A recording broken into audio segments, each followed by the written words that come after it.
स्वागतम सुस्वागतम. जनता मार्केट सार्वजनिक गणेशोत्सव मंडळ सर्व गणेश भक्तांचे हार्दिक स्वागत करीत आहे. वक्रतुंड महाकाय सूर्यकोटी समप्रभ. कोलकात्यातल्या घटनेनं संपूर्ण देश सध्या हादरून गेलेला आहे. बदलापूरमधल्या चिमुरडीवर झालेल्या अत्याचारानंतर Maharashtra हळहळला. Maharashtra will 35-foot Shivaji statue collapsed.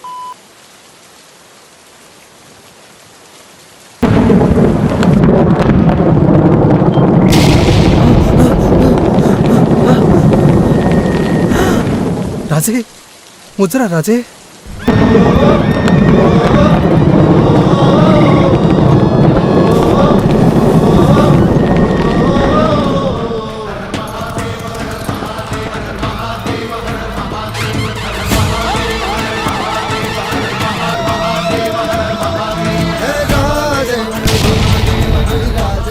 Malvankar, काय चाललंय भारतवर्षात? काय सांगू महाराज, बोला बोला मालवणकर, स्पष्ट बोला. कलकत्त्यामध्ये निवासी डॉक्टरची बलात्कार करून हत्या करण्यात आली.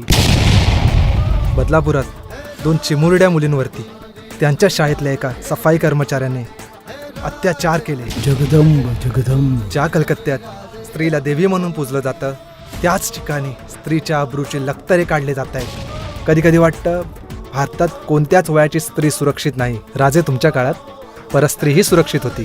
आया बहिणींकडे वाकड्या नजरेने बघायची कोणाची हिंमत नव्हती. तुम्ही तर त्या क्षणी त्यांचे डोळे काढून चौरंगा केला असता. आज अशाच न्यायाची गरज आहे. काही वर्षांपूर्वी निर्भया प्रकरण झालेलं, आज हे आणि उद्या काहीतरी दुसरं. शासन, न्यायव्यवस्था, दंड, कशाचीच भीती राहिलेली नाही. महाराज, स्वराज्य आलं पण सुराज्य आलं नाही. काय काय सांगू महाराज, आरक्षण, जातीपातीचं राजकारण पार वीट आलंय महाराज. तुमच्या नावाचंही राजकारण होतंय महाराज. माझ्या नावाचं मालवणात तुमचा पुतळा पडला. पुतळा पडला, त्यावर राजकारण? होय राजे, आम्ही तुम्हाला समजूच शकलो नाही.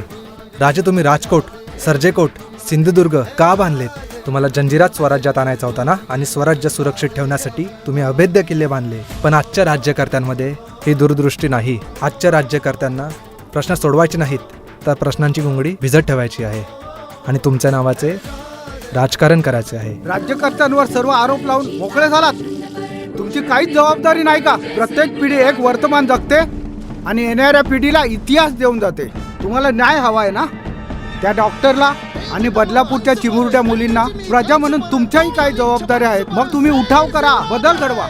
आम्ही तुमच्यासारखे मूग गिळून गप बसलो असतो तर घडवू शकलो असतो का हिंदवी स्वराज्य?